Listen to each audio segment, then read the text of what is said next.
সম্পর্কে একটা সময় শরীর এসেই পড়ে। তুমি বলবে শরীর মানেই কিছু একটা বদ অভ্যাসের মতো।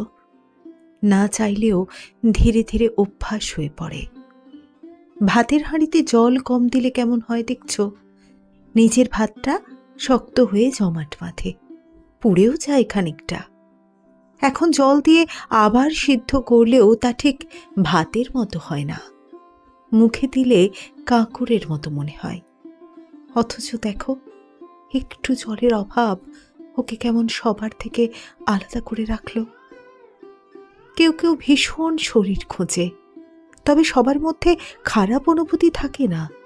আমি সবাইকেই বলি, শরীরে হাত রাখলে তাকে যত্ন করতে হয়।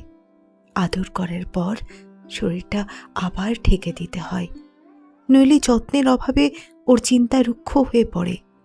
তখন হাজার যত্নেও আগের মতো করে ভালোবাসা যায় না। রাতে গল্প জমলেও সেগুলো ঠোঁট দিয়ে বুকে আঁকা যায় না।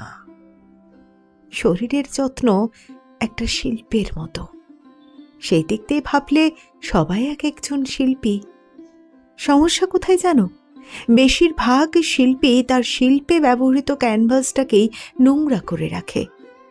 দিনের শেষে নোংরা বিছানায় শুতে কার ভালো লাগে বলো? লাগে না তো, লাগার কথাও নয়। শরীর একটা ক্যানভাসের মতো, সময়ে সময়ে ওকে যত্ন করে রাখতে হয়। ময়লা পড়লে সাফ করতে হয়। শরীরে ভুল ত্রুটি থাকবেই, তবে সত্যিকার ভালোবাসা ওকে আড়াল করেই রাখবে। নিজেও সেই ত্রুটিটাকেই ভালোবাসবে। যে মানুষ তোমার শারীরিক ত্রুটিগুলোকে ভালোবেসেছে, সে অবশ্যই তোমাকেই ভালোবেসেছে। তবে তোমাকেই বুঝতে হবে কোন মানুষটা ঠিক এইভাবে তোমাকে ভাবতে পারে।